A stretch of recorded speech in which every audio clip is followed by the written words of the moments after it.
I think today the biggest thing that we're going to talk about is how to win. It's a big question. How do we win?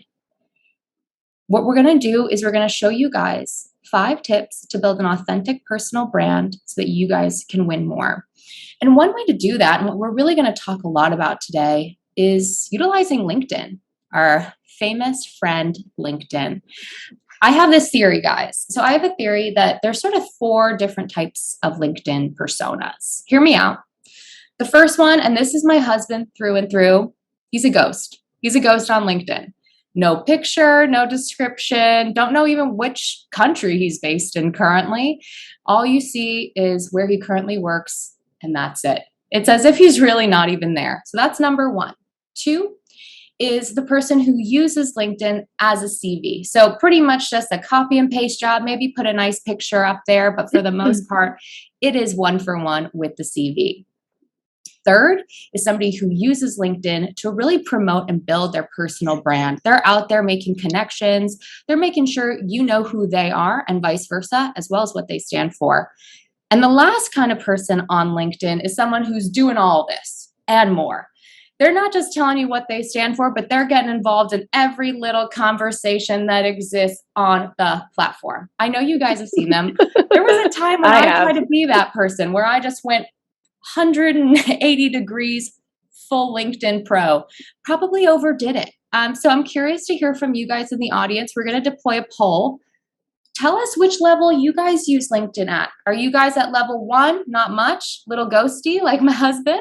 Do you use it like a CV or resume? That's kind of where I'm at now. I kind of need to get my groove back on it. Are you guys building your personal brand, or are you doing all the things? Spending 99.9% of your time on LinkedIn. I'll give you guys 1-2 more minutes just to finish up. We've got just over 70% participation on this poll, and I want to get it up to at least a B-, guys. Come on. All right, 1 more minute here. If you haven't done so, please participate. All right, I'm going to end it. And I'm actually going to show you guys what everybody's saying. So it looks like we've got almost 50% using LinkedIn sort of as like a CV or a resume, kind of what I'm doing right now. The next step below that is people who are building their personal brand on LinkedIn. So we're going to give you some tips and tricks on how to do that even better. And we've got some people who are doing all the things on LinkedIn as well as none of the things on LinkedIn. We're going to hope to get everybody on the same page here today. So without further ado, I've got to introduce my friend, Gianna Scorsone. Gianna is the GM and head of North America at Aircall. And I have to call out, if you guys haven't seen today's news, Aircall just hit Centaur status. So a big round of applause. And Gianna, I'm going to hand it over to you to talk us through what we're going to learn today. Thank you so much, Tess. Such a wonderful, warm welcome. And thank you everyone for participating already. I know I definitely go back and forth in terms of my level of engagement with LinkedIn. It is a love-hate relationship with the tool as well. But when we really think about what our objectives are and how we can use it to harness the outcome that we're looking for, this is when we truly win. And of course, doing it in, as the slide suggests, a very authentic way, because people smell phony baloney from a mile away. And we want to make sure that we're being honest, we're being true to ourselves, and most importantly, we're being true to others. So we will jump right in. Quickly, just about myself, I have 20 plus years, I think it might be going on 25 years at this point, in sales leadership. I started out in retail sales, and that for me was the best training ground because I was on the floor. I got to motivate employees who weren't otherwise incentivized to sell more because there was no comp, right? There was only an hourly wage. I got to see what my words, how they had impact on customers in real time. And so I cannot tell you how much being in retail shaped my ability to understand how to lead, to really harness that intrinsic impact that we're looking for, right? Really bring out the best in people because they want to, not because they have to, and how it shaped my ability to really understand how to communicate with our end receiver, the customer. Within that, over those 20 years, I've been mostly with fast growth organizations, anywhere from 30% to 75% year over year. And the stat that I'm most proud of is the 90% engagement rate. And so it's doing exactly what we're doing today, as I try and do with my team, is share some of the knowledge and some of the learnings that I've experienced over the years, and really help empower them to succeed. And so thank you for allowing me the opportunity to share with each of you. So with that, I have a question. I know that we've finished our poll, but we do have a question. So I'd love for you to put in the chat, who do we decide to buy from? So let's really frame what we're talking about here in utilizing LinkedIn to build that persona, right? Whether we're looking for a new job right now, and apologies for those of you who are forced to be doing that right now. The economic climate is something that's at the forefront for all of us. We also are using it to empower our sales teams, and perhaps some of you are in sales as well, doing outreach. And so we use LinkedIn to try and get to that end client or that prospect that we're trying to break through to. And so what we're talking about today is how we use LinkedIn for either of those purposes. And we're going to dive in a little bit deeper. So the question really is, who do we decide to buy from, or who do we decide to hire? We've got We'd love to hear. Oh, Yes. what do we have? Thank you. So we got Shannon in the chat. Shannon touched on something, and I think this is really the linchpin. She said, we buy from people we like and people we trust. Oh, I love the end. Certainly not a but there, right? So we We've have to like Liz. them. We have to trust them. What else do we have? People we know. Definitely like and trust. People who talk less and listen more. People who get me. People who seem to know their stuff. Experts. Maybe mutual connection. Love what I'm seeing, I love guys. it. Fantastic. Thank you all for sharing. It's so important that we identify this, and it often helps discover what we're looking for, or how we want to be perceived, by understanding who we in fact buy from, what we're looking for as consumers. And I love this, the like, the trust. We want to buy from someone we know. Trust came in again, people who really listen, and people who are experts who know their stuff. And if we think about how we lead teams and what we're trying to help them achieve, right? I see referrals as well. Again, that's people or from a trusted source. What we're trying to say is we're encouraging our BDRs or our SDRs, whatever you might call them, on this outreach, our AEs, to reach out on LinkedIn and try and break through the noise and say, hey, trust me, right? Or, hey, I am the expert. Or, hey, listen, I'm listening, right? It's incredibly hard to do. And so we're going to explore ways to do that by just your simple activity and what your profile looks like. So with that, let's get back to this other screen. What do we learn from this profile? Let's jump right into profiles.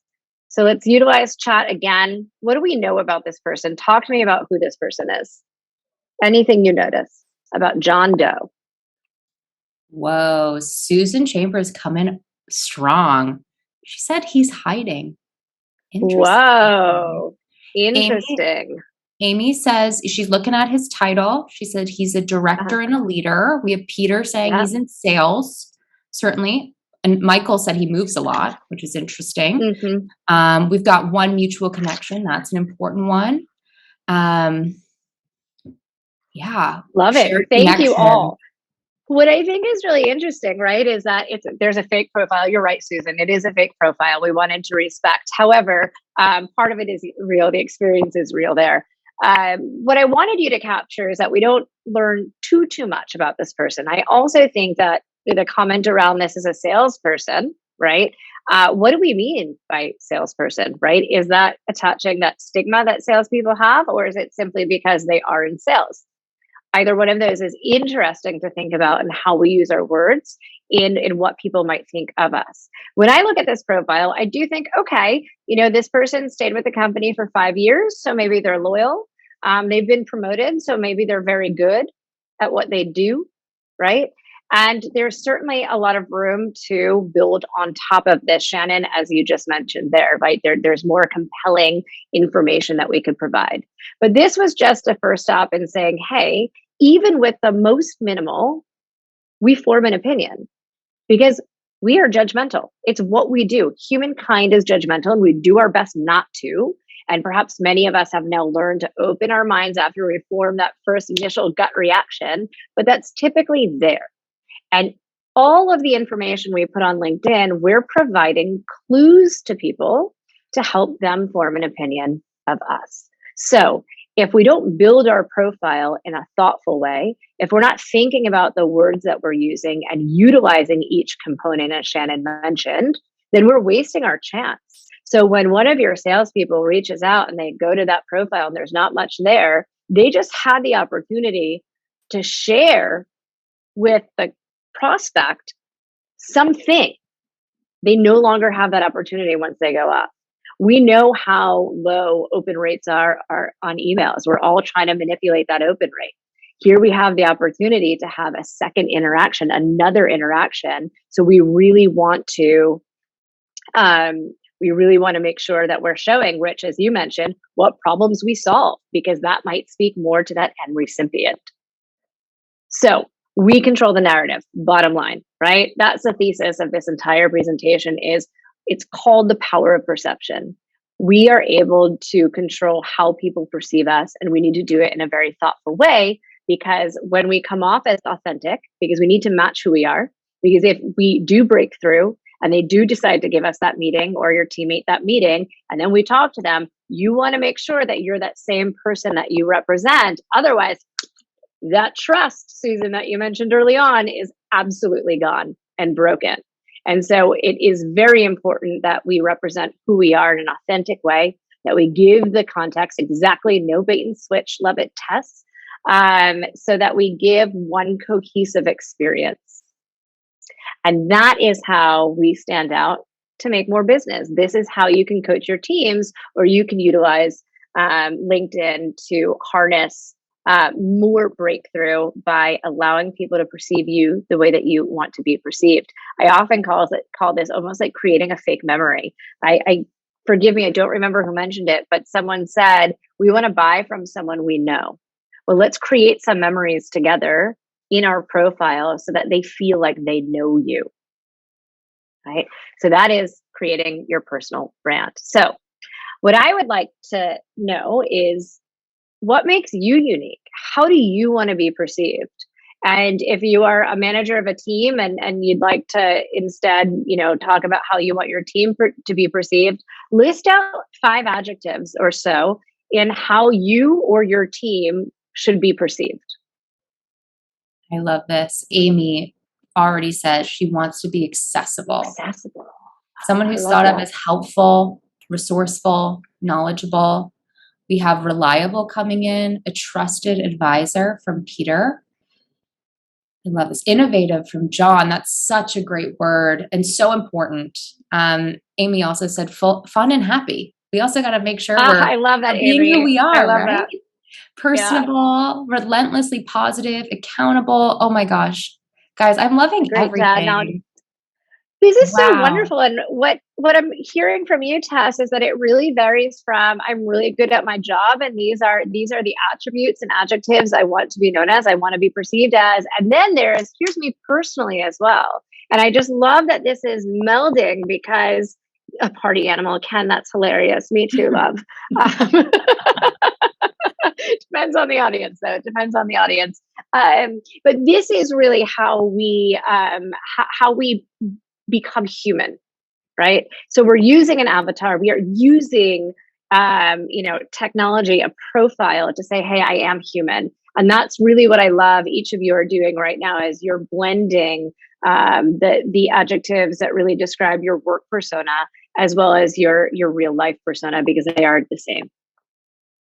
Fantastic. So I encourage you as a takeaway, right? So everyone stop and think about this. Your takeaway. I'm old school, so I write down on a notebook, and you might be typing away. Do either. Think about the 5. I love it, Tess. Nice. Think about the 5 to 10 adjectives that you want to be known for, and just write them down right now. Let's just take a quick, 10 seconds right off the top of your head. Write those down.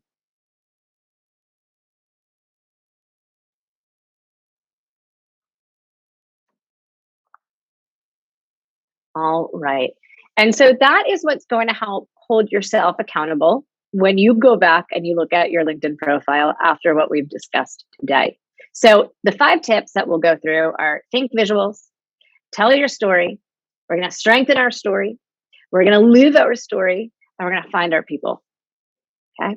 Some of these we'll go through it a little bit more in depth. than others, because none of this is rocket science. I'm sure you know all of this. I'm not teaching you anything new. It's putting a little bit of a spotlight, a little bit of a reminder, and sharing some tips along the way. So think visuals. So this is your photo. This is your banner, right?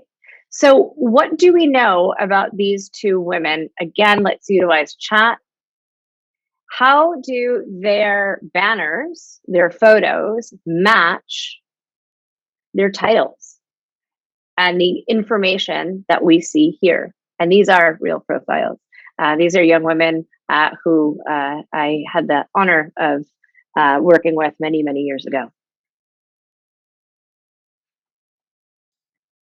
I'll jump in right off the bat, just to kind of break the ice a little bit. It looks like Alexandrina is fun. She's somebody who really is smiley, upbeat, bubbly personality. You can see she's got two big smiles in her pictures, and it's nice to see. We have Maggie saying that Gigi's banner makes her think that she's creative as well. Is there anybody else that has any ideas about these two individuals? Their personalities shine through their banners. Has come through. Alex looks a bit confused. I'm getting that. They seem to both be creative people who we want to connect with. I like that, Amy. Definitely think that. And so let's. Sorry, Tess. I was just going to say, I definitely think their personalities are coming through in their banners, and everyone seems to be in agreement with that. So, Tess, in thinking about Alexandrina Wright's sustainability is really important for her, right? And it's what she focuses in on. In looking at her photo, right? Do you feel that matches? I do. I see, it may be simple, but I see greenery in every single one of her photos. Multiple different types of plants. It feels like she wants to bring nature in. Agreed. Absolutely agree. And so that really matches. And it looks like John also agrees with that as well. Now let's look at Gigi for a second, right? And we don't know what Sell Like a Girl is, but it's actually something that she and one of her colleagues started at MongoDB. It's a group for sales, for women sales leaders and participants. And so when you look at her profile photo, right, and you look at what Sell Like a Girl is and who she is, let's think about that, right? And how it matches. She is showing, hey, I am strong. Look at how strong Gigi's photo looks. It's clean and agreed the clean and direct profile banner also. And so she's creating a perception that we have of her, right? She wants to be seen as strong. She wants to be recognized for her womanhood and lead into that. And I think that she does a really great job there in doing just that. All right. So, before we jump off too soon, think about how you use your banner, think about how you use your photo, think about how you use your headline to fall into those 5 to 10 adjectives that I had you write down just before. So next, we're going to go into tell your story. So this is all around who you are.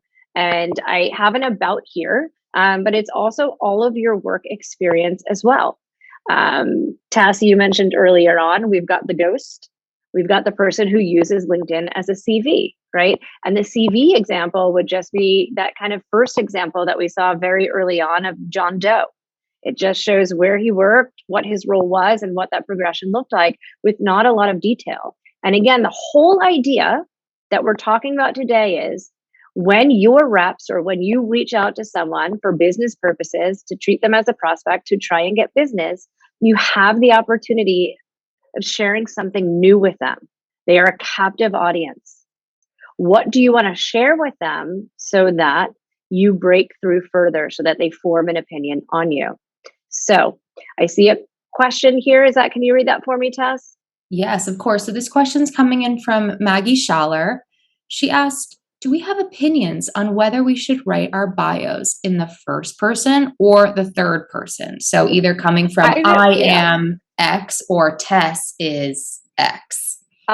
What a great question, Maggie. I know I have my opinion. Before I share my opinion, curious on everyone else's if you want to chime in very quickly.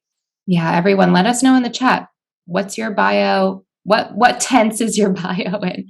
We've got first person. I think everyone's coming in on that. Shannon's not afraid to tell you it's corny. Third person is Oh, corny from Shannon. so funny. I'm in a first person camp as well. I'm in Yeah, agreement. I am too, but I'm also in this. Sometimes you become so high level. I actually know Eric really, really well where it makes sense. It makes sense for him because he is an EVP at Salesforce, and he has a commercial persona he's creating. And so it really is a bio about him, and he is at that level. For most of us, I agree with you, first person. I think it's really the difference of speaking at someone or speaking to someone. And first person really allows you to speak to them, right? But with that, let's turn to Eric's profile. Regardless of it being in the third person, we get to know a lot about Eric. So if y'all wouldn't mind, just read particularly, the second paragraph. I think there are some good nuggets in there. And the third, actually. What does Eric care about? Who is Eric as a person? Can you describe? Maybe throw some adjectives. Let's play it that way. Throw some adjectives about Eric that you've decided he is like based on what's written here. We've already got a couple Innovative, coming. Yeah, helpful. innovative, helpful, hustler. Oh, I love that one. Outspoken. This is great. What about him as a person? Any other qualities? Jack of all trades from Cynthia. Creative. Couldn't agree more. He's an advocate for arts and humanities, and he likes writing and speaking. Liam, he wants to help. Philanthropic. Philanthropic. I said that wrong. You got it. Driven. You got it, Beth. That's a hard one. Driven, accomplished. Today is like a day where I'm just tripping over all my words. I can't get the tongue twisters out. It's the heat. It's hot in New York. Exactly. Proactive. Help to hit the bottom line. I really like that one, Matt. Love it, right? So again, we've got some differences here based on who he is as like Eric's personal persona and his professional persona. And that's really what we talked about earlier on of what each of you wanted to be known for as well. And so this is such a great example in how you can use your about to share a story, to really allow people to form an opinion on you. Because remember, we cannot just say, I'm proactive. I help hit the bottom line. I am a thought leader. I'm resourceful, and I'm innovative. Phony baloney. No one's going to believe you. So this is what it means to show it rather than telling it. And so think about how you could either use different data points or either outcomes of what you do to help share your story so that when people read it, people come up with the assumption on their own because we believe ourselves. We don't believe others that we don't know yet, right? Eric, by the way, is an amazing leader. I can say that, and I will tell you that. He's shaped very many of us, and I would I encourage you to listen to his Customer Obsessed podcast as well, because I continue to learn from him. I see a question here about the length. Is it too lengthy?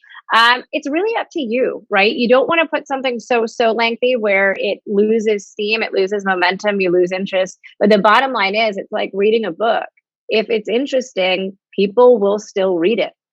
If it is not interesting and it's not giving value and it's not sharing, people may not. And so that's really where the length, right, of the bios and the different sections come into play. I have a very lengthy, very verbose LinkedIn profile. I can't tell you how many people reach out to me saying how entertaining it was, how much they learned about me, but that worked for my style. And I was able to keep and keep attention. And some may not like it. And so there is a matter of preference and choice. I know we're going back to the first person versus third person again. And, it really depends on tenure and where you're at. And it's a matter of preference as well. And another quick question for you, and sorry, Gianna, just one that came up from Casey. And she's going back to the example that we used with Alex. What are your thoughts on using a corporate-wide consistent employee banner, like the MongoDB example where she used, what was it? Was it Sell Like a Girl? What was the her banner? Yeah, exactly. Sell Like a Girl.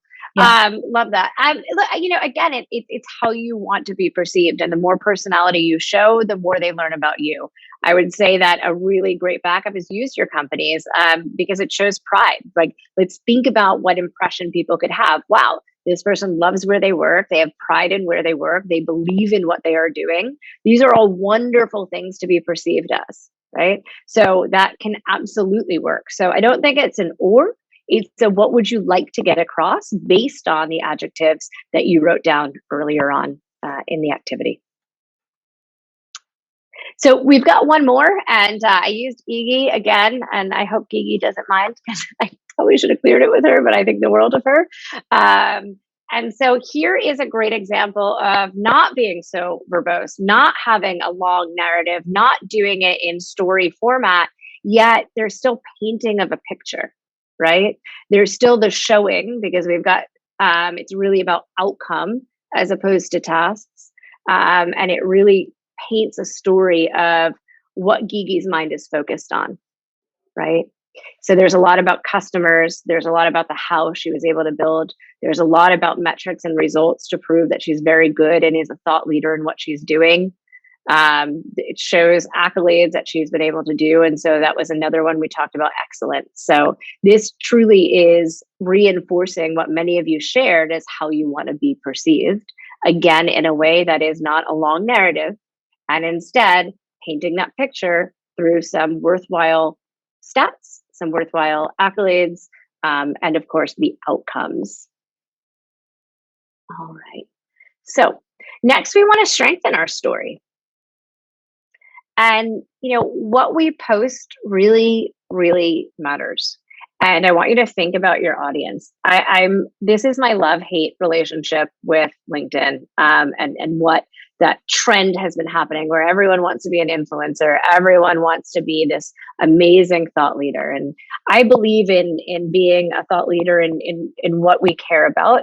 But I also don't want to seem like I'm, standing on a soapbox preaching my word and my word is the only one out there.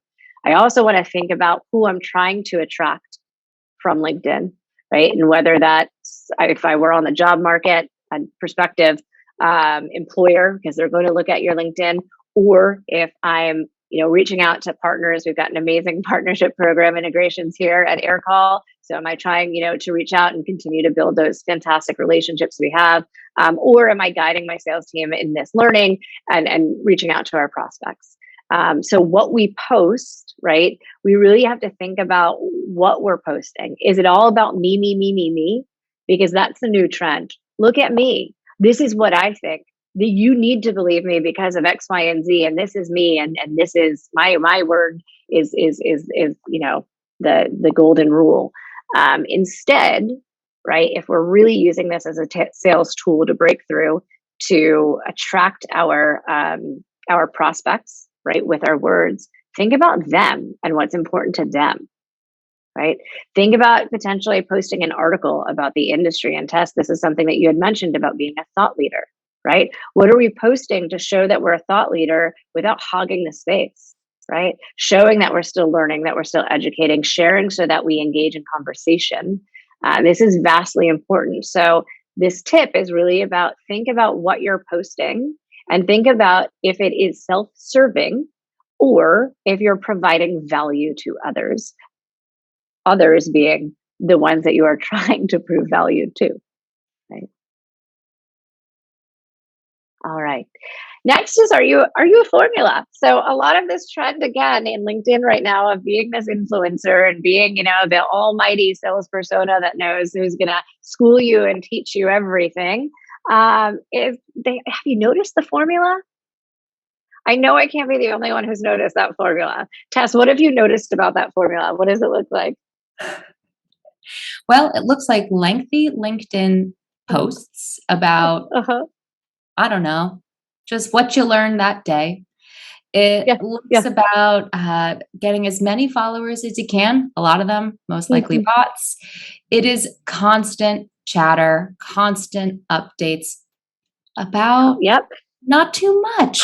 Yeah, it's that fourth persona that you talked about, right? Of doing it all and just being out there. And the formula that I've seen, especially in the sales arena, is I'm going to give you 2 lines of something that I read in a sales book and pretend that I came up with it myself. And then I'm going to do dot, space, dot, space, dot to give some space. Then I'm going to share a couple more. Oh, and I better have a stat in there. And then I'm going to share an anecdote of why I'm saying this and why I'm sharing this with you. We've seen it.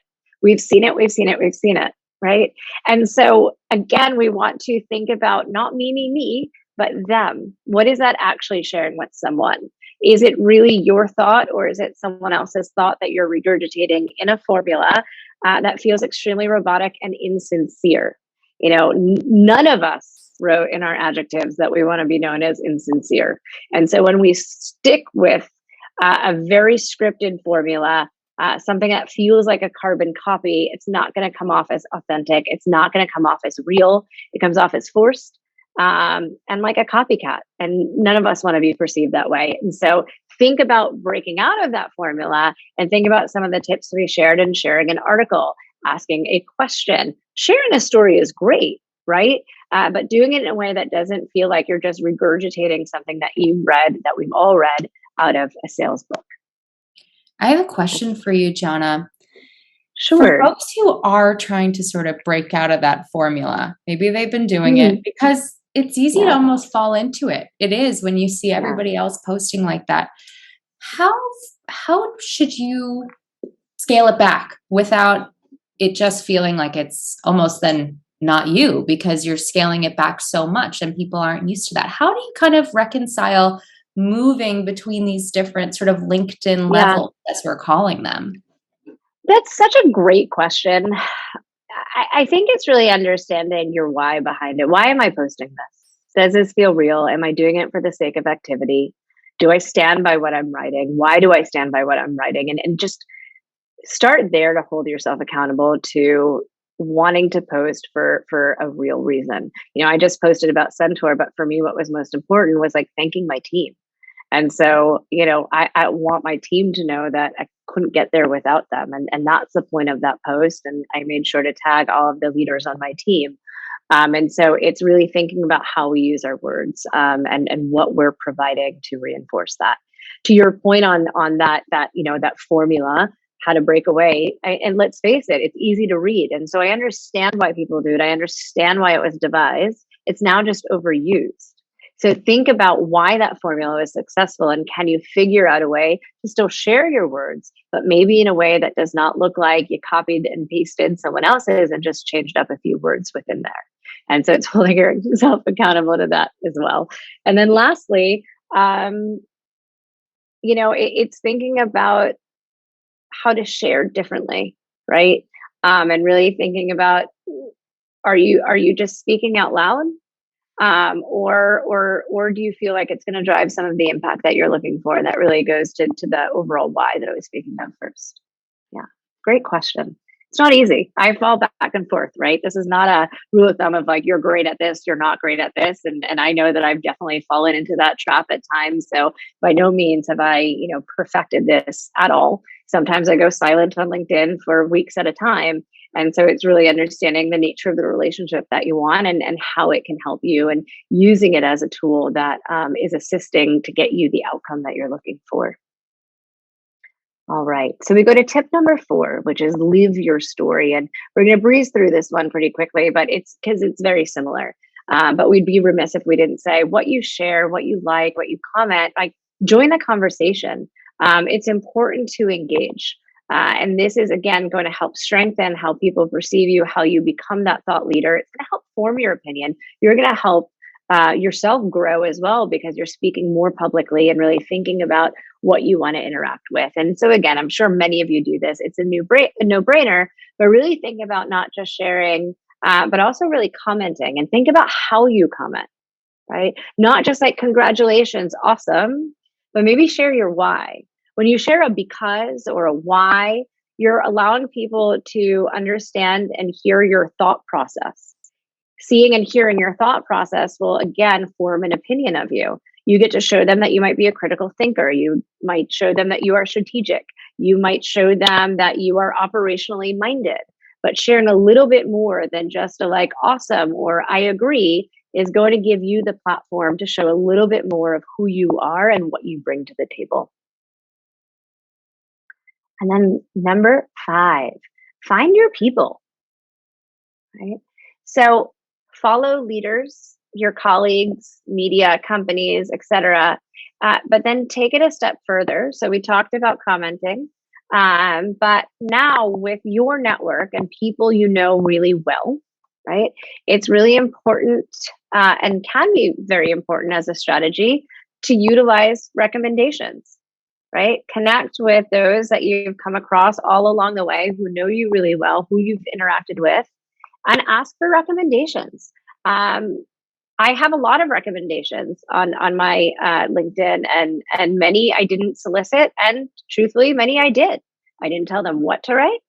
I just said, hey, if you don't mind, you shared with me on a one-on-one that you see a lot of value in working together. Would you mind helping me build my brand and share whatever you believe is true of who I am as a leader or what I bring to you or whatever might come to mind. This again is going to help people see you for who you are and how you want to be perceived. And it's okay to curate a little bit. It's okay to not accept some if you don't feel like it kind of plays into that narrative or doesn't share enough that paints somewhat of a picture. If it's more distracting than not. But more often than not, you'll see that people really take it to heart, especially when you ask them, because they feel honored. It's allowing someone to help you. It's a beautiful thing. People want to help each other, especially in this day and age. And so don't shy away from that. Just make sure that there's enough there, enough of a relationship or enough of an interaction where it makes sense. And for those of you that are in sales, which I think most of our audience is, feel free to ask your customers as well. And the best time to do it is like after point of sale or after some time. I don't know if you're an account manager or a closer, whatever that dynamic is, but after you've successfully done something with them, feel free to ask them. Again, you're allowing them to help you. And then guess what? All of a sudden, they're almost invested in your success because they're like, oh yeah, Tess, I do believe in you. Yeah, absolutely. I'm going to help you. Totally. And then that next question will be, great. Do you have any other people that can benefit from my services? And you can get a referral that way too. So it's incredibly powerful to ask those that you feel know you best or know for your skill, who can speak to that. And I believe it was someone very early on when we talked about, who we want to buy from, right? Someone mentioned referrals, and this is a way to get a referral without getting a direct referral, right? Tess, you're shaking your head a lot there. I love everything you're saying. My first job, I worked for a company that did a lot of recommendations and actually trust building with consumers. So as somebody who actually used to work in that industry of really recommendations being the bread and butter of what we were trying to obtain, this is so important. And this is something that I want to reiterate to the audience members is what reinforces your actual description that you write about yourself. As Gianna mentioned, you can't just go and say, I'm a thought leader, I'm innovative, I'm respectful, I'm fun. This why would we is where believe that you? happens. This is exactly where that happens, and it reinforces everything you want to say about yourself and your own accolades, successes, and interests. So this is so important, and I just think if this is one thing that people take away, 2 thumbs up on my end. I love it. Thank you for that. And it's so true. It's allowing others to do it for you. It's allowing others to paint that picture of you, right? And the other place that you're doing it is when you're writing about your responsibilities and you write about outcomes and you write about what you've been able to accomplish, that's painting that story so that you're also, again, informing the audience, right, to form that perception of you. All right. Now, I think this is really interesting because we often don't think about this. We know recommendations are great, but what about you leaving a recommendation for someone else? I actually would argue that you leaving a recommendation for someone else is more telling of you than it is of them, right? people are reading it and they're like, wow, this person is really well spoken, or wow, this person has a lot of grammatical errors, or, this, it happens, right? Or wow, this person like really took a lot out of this person that they're speaking about. This person thinks critically, and wow, they really understand what it means too. And so, really take to heart that should you choose to write a recommendation for someone else, you're really writing a recommendation of yourself. So take the time to do it thoughtfully. Take the time to make sure that, grammar, spelling, all of that is top notch, but really, again, showcase how you want to be perceived. Is it strategic? Is it tactical? Is it both? Is it someone who understands skill? Is it someone who understands what it means to be a good leader? Is it someone who understands what it means to be a great salesperson? Because the words that you choose to write are truly representative of what you believe. And people are going to form the opinion of you just as much as the person you're writing it about. Gianna, I have a quick question for you, and it's really in Sure. regards to points 4 and 5. I think both of these points really sort of the basis for both of these points is certainly bond and connection to folks in your network, or maybe folks who aren't in your network that you're looking to sort of, get in front of. Are you able to speak a little bit more to the importance of why bonds and connection and community are so important to building your personal Yeah. brand? Yeah, I love that. Thank you. Thank you for taking this pause. That's a really thoughtful question. What comes to mind, Tess, is, how we've all been through, sales trainings, and we're all reading about personalization at scale, right? And I'm sure we all get these LinkedIn messages. It's like, oh, hey, I want a Bentley too. Or, oh, hey, I saw that you like X, Y, and Z. And that's what personalization is supposed to mean. But that's not what personalization means, right? That's just saying, hey, I'm trying to scrape anything I can to form a really fast bond with someone, right? And that's what you're talking about, Tess, right? That is an inauthentic, that is a fake way of saying, hey, we're the same, or we've got something in common, or we've got a bond. And it's an art, right? There's an art to reaching out, and there is an art to forming a bond. And what's, I think, more important than ever is people really want an authentic bond. People really want to feel like the people they interact with, as we all mentioned, have that trust, and that we can believe in them. And so, in utilizing our profiles and giving them a little bit more, this is how we personalize. Because maybe that common bond is we both worked our tushies off in junior high school to get where we are. Or maybe that common bond is we really value sustainability, like Alexandrina does, right? And so it's giving an opportunity to open the door a little bit for a more real bond to take place, as opposed to just trying to stretch and say just one really quick thing that may not be right, right? And that's the mishaps. And I think a lot of new BDRs and SDRs in how they perceive personalization to take place. Does that answer your question? And is there anything that you would add to that, Tess? Yeah, I mean, it certainly does. And I couldn't agree more. I think one tip I would give, just a really functional one, is instead of scraping somebody's profile and seeing maybe a past role they were in or where they went to college, you can actually look at their activity. You can see which posts they're engaging with, what they're commenting on, what they like, articles they're sharing. I would say if you want to do the personalization bit, and I get it as a sales tactic, try that method first, because I reckon you're going to get a lot further, and it's more real because you're actually connecting with them off of their own interest, personal or professional, to exactly your point, Gianna. I love that. And that plays off of make it about them and not about you, right? And so it's seeing what they care about now. Maybe they played basketball for Rutgers, represented who they were at one point in time. That may not be that relevant anymore. And so seeing what they're up to these days and having the commonality there, or really commenting on that and saying, hey, I'm sure you've seen me, I'm sure you've seen my name. I've reached out to you quite a bit over the last, couple of months, and I've been following you to better understand what it is you're interested in. And I saw you post a lot about these articles, and just on it. I just saw this yesterday, and I thought of you, passing this along. I hope to earn your trust one day, right? And now all of a sudden they see all of this hard work that has been done.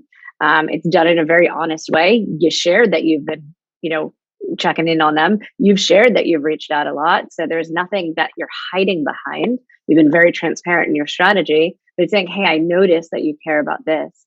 And I read this article today and thought of you. Here you go. And here's my goal. This is what I'd like to eventually get out of this. And that's a great way, as you mentioned, Tess, to really break through there. That's personalization. Absolutely. Awesome. All right. Well, this is my profile. I have some work to do on mine. And so I hope that each of you will connect with me. I hope that each of you will read through mine. You will see that I spent a lot more time earlier on than I have recently. So I've got some work to do to reboot and refresh mine. Mine is very lengthy. I'm a talker. Hopefully, I keep the audience engaged. Some people might find it overly verbose, but others have found it pretty interesting. And think about how I paint who I am and who I am as a person, and decide if you think that this person you've met today matches that person on LinkedIn. And then it's really up to you to think about what you would do for yours, right? Based on who you want to be, how you want to be perceived, what adjectives. And that's how I would start, right? So I would think about, if you want to work on your LinkedIn profile, step one is, how do you want to be perceived? What are those adjectives? And then think about each role that you've had and what you've done that play into those adjectives. What can you share? Whether it's numbers and stats, or it's a specific part of your job and you talk about the outcome, or if it's a story that you want to tell, and that will really help paint that picture. Andrew, I'm saying, could I critique your profile? I'm more than happy to, but I'd love to do it as a workshop style. So if anyone would like that same support, feel free to reach out to me, and we can set up some time and we can go through it together. I'd be more than happy to. Thanks so much, Gianna, for everything that you've shared today. I know that we've had a couple questions come through that I wanted to save for the end, because I think that there are sort of more overarching questions and not necessarily questions regarding specific tips or tricks.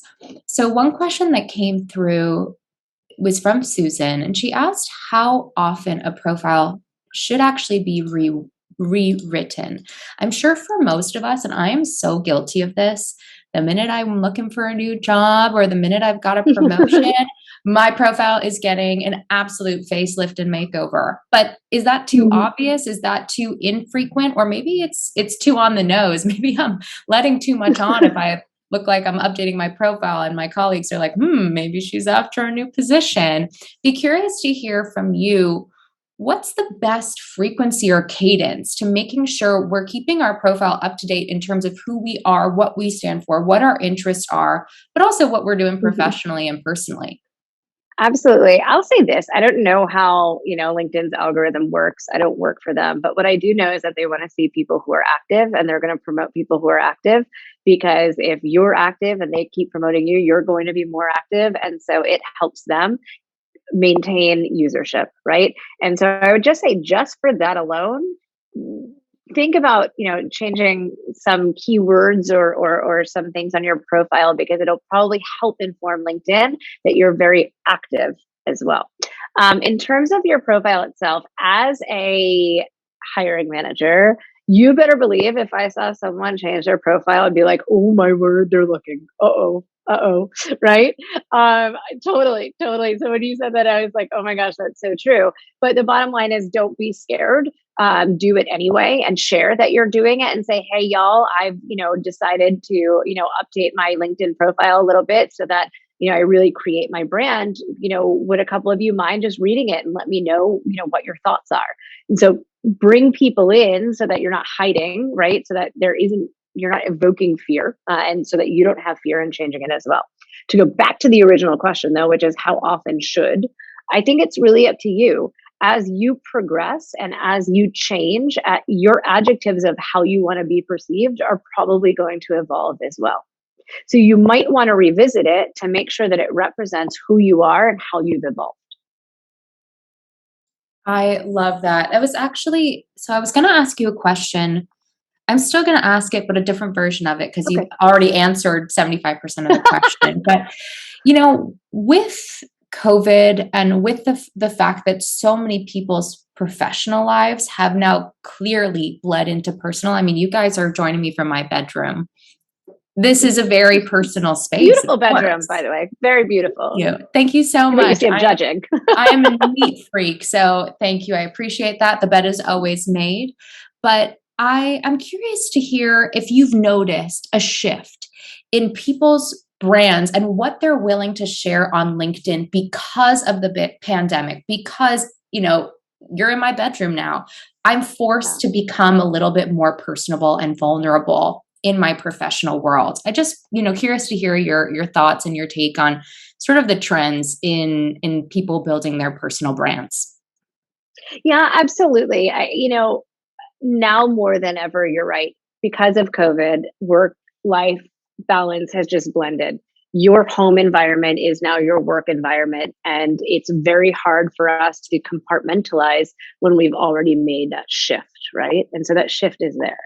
Even before COVID, we have this beautiful workforce, the newer workforce, I'd say people in their 20s, who are so much about authenticity. I love this generation because they're like, see me for me, see my differences, and I want to come fully as who I am, right? And so that has a lot to do with some of the personal stuff as well. Then we also saw a lot of civil unrest in North America over the last few years, where people also demanded we need to take a stand because we are a nation and we want corporate responsibility around this as well. And so, because of all of these factors and more, yes, we are seeing that blend happen even more. Decide what you feel is appropriate. There is a line. There is a line. And that line is a little bit different for every person, right? And so it's really up to you. Again, it kind of goes back to the adjectives of how do I want to be perceived? For me, sense of community is really important. For me, human rights are really important. And that plays into how I act as a leader as well. So I am more likely to post around what I believe in from a social stance, from a governmental stance. And that may not be appropriate for others. So it's really understanding what balance you're trying to find and going back to how you want to be perceived. I love that. And I think Alex has asked a question on this about sort of what gets promoted by the LinkedIn algorithm. And in all honesty, I have never been able to crack the code. So I don't think we necessarily know, but something you mentioned, Gianna, is posting what's important to you. And personally, one post that I made, it was a personal post about going back to the office and actually having lost a family member due to COVID. It felt very traumatic. I'm so sorry. Thank you. Thank you so much. I'm part of that statistic. My family is part of that statistic. And going back to the office was very jarring for me at first. And when I posted about that and shared my fears and sort of what had happened, I found that was something that really got a lot of engagement. And I wasn't out there looking for likes at all. It was not about that. It was about trying to advocate for folks who maybe don't have a platform or who aren't comfortable sharing their experience because it is too traumatic or it is too much right now. And I get that. So I thought, you know what? I'm going to be that person. I'm going to stand up and say what I feel. And that ended up being something that got a lot of engagement. So it sounds like it. I'm going to pause you for 1 second because what you're really talking about is you had an outcome that you were looking for. I want to be a voice for people who may not feel comfortable sharing this part of the story of what it's like to go back to work, the trauma that we experienced, the jarring effect, right, of going back in. So personal, and really think about the outcome. Why are you posting? What outcome do you want from it? Right. That's what I think will help teeter that line of what's appropriate and what's not. And I'm so sorry I cut you off, but really wanted to make sure that got in there. Absolutely. I couldn't agree more. And I think just to sort of speak to this point and hopefully to try to answer this question to the best of our abilities, Alex, all we're saying is post about things that are truly important to you that you can speak on. Matter of fact, you're not just copying a stat from Atomic Habits, because the amount of times I've seen that be done is infinite. And so I think so long as you do that, you will naturally crack the code, because being who you are and talking about what's important to you, and if being an advocate is important to you, talk about that. That's what I was That's able to right. do, and that helped me That's right. a lot. And it's thinking about what outcome that you're looking for under like LinkedIn is a professional network, right? And so it's thinking about why are you posting this and how does it impact the professional world? Yep. And a lot of personal things can come into play, as you shared, Tess. Perfect example. You went from very personal, but how it impacts the professional life. And that's where I think that kind of fine line of, are we getting too personal, right? Should we be strictly professional? And it's what you talked about, of that convergence of personal life and professional life have now melded. And what's that balance? Absolutely. On that note, everyone, I think we will wrap it up for today. I know we've got 3 minutes to spare. Gianna, thank you so much for this amazing Thank presentation. you. I think folks in the audience love this so much. We're hopefully going to do a round 2 and do an actual teardown of people's LinkedIn. So if you are interested in this, I mean, I've got people already messaging me being like, we want this. So if you're interested in this, email support@saleshacker.com or just DM me on LinkedIn, and we'll take a poll. We'll see who's interested, and maybe you'll be tuning in for more. We'll see what happens. Oh, I love it. Thank you all. I'm very excited to do a round 2. And please also connect with me on LinkedIn. I would love to have connects in any way that I can help you, more than happy to. It's my why, to help emerging leaders rise. So please allow me to do what I love to do as well. Thank you so much, everyone. Hope you all have a healthy, happy, and hopefully cool, not too hot, rest of your week. All right. Goodbye, everyone.